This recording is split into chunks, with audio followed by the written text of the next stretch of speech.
Are you in denial or are you in denial? Now, I know that seems like a repetitive question. Like I just asked you the same question twice. And yes, they are the same words being spoken in a question form, but they have two totally different meanings. And it just might be one of the most important questions you've ever been asked. The first question, are you in denial? I don't know, I guess you would call it a psychology term, right? You're in denial, meaning there is an uncomfortable truth that you are refusing to acknowledge. There is a painful reality that you are not addressing. So you just bury your head in the sand, look the other way, ignore the elephant in the room, and make your way through life never addressing this obvious problem. And the reason why this is so important is because Jesus says that on the last day, there's going to be a lot of people who will have it revealed to them that they have lived their life in denial.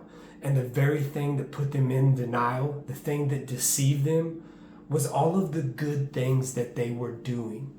Because he said that there's going to be many on the last day who will call unto him, Lord, Lord. And they'll say, haven't we done all of these wonderful things in your name? Haven't we prophesied? Haven't we cast out demons? Haven't we worked all of these miracles? And do you know what Jesus says to him?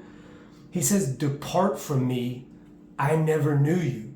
You see, they thought they were known by God by all of the good things that they were doing. You see, you can fill your life with all kinds of good things and good deeds and try your best to be a good person.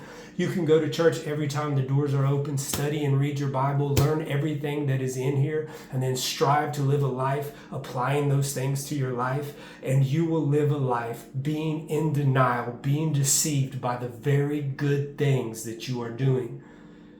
You see, you can fill your life with all of these good things and never fulfill God's will, God's specific will for your life. Why do I say that? Because if you go to the verse before Jesus says, all these people will say, haven't I done all these wonderful things? Jesus speaks a very harsh truth, and he says, not everyone who says unto me, Lord, Lord, is going to enter into the kingdom of heaven, but it is he who does the will of my Father. See, you can fill your whole life with good things and never fulfill God's will for your life. But if you fulfill God's will for your life will always be filled with these good things. You see, all you got to do is seek and you will find. Ask and it shall be given, right? Knock and it shall be open. The Apostle Paul says to examine yourself regularly to see if you are in the faith. Or are you in denial, deceiving yourself, thinking that you are okay? Because you see, there is a denial that you need to have. There is a denial that you need to be living in. And that's the denial that Jesus spoke of. You see, whenever anybody wanted to come after Jesus, he always hit them with a harsh reality. And he said, if you want to come after me, you have to be willing to deny yourself daily. Take up your cross, which is make the necessary sacrifices, and then follow him. You see, the thing about you is you will always be your biggest enemy. That's why Jesus says you need to be willing to deny you, because you want to be comfortable. You want to be safe. You want to be satisfied with all of these earthly things. And Jesus says, in God's will and in following me, there's not going to be any room for that.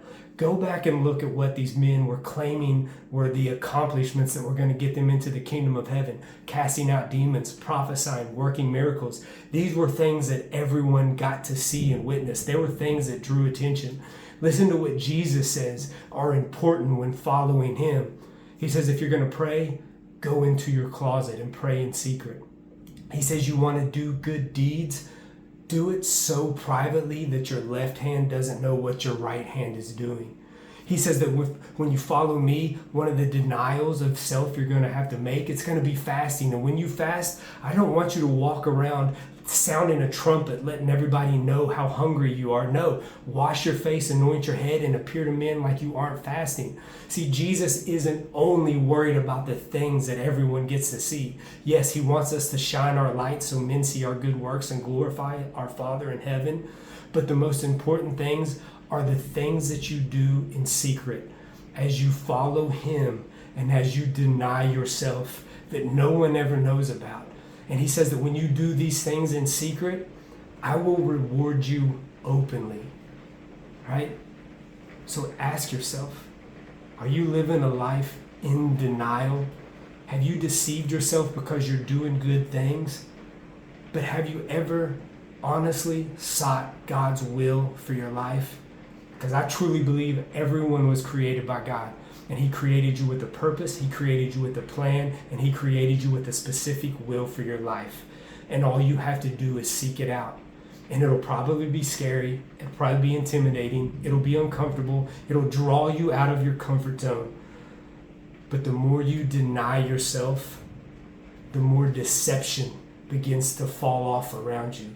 The more your eyes begin to open, the more the truth is revealed.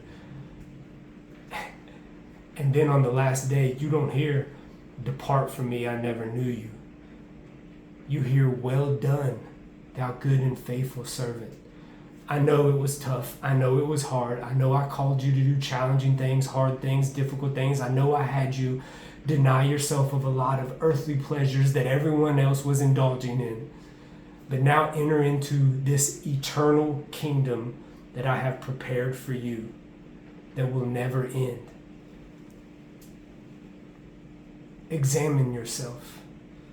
Are you in denial up here? Are you in denial in here? Or are you living a life following Jesus in denial, denying yourself daily? It's important.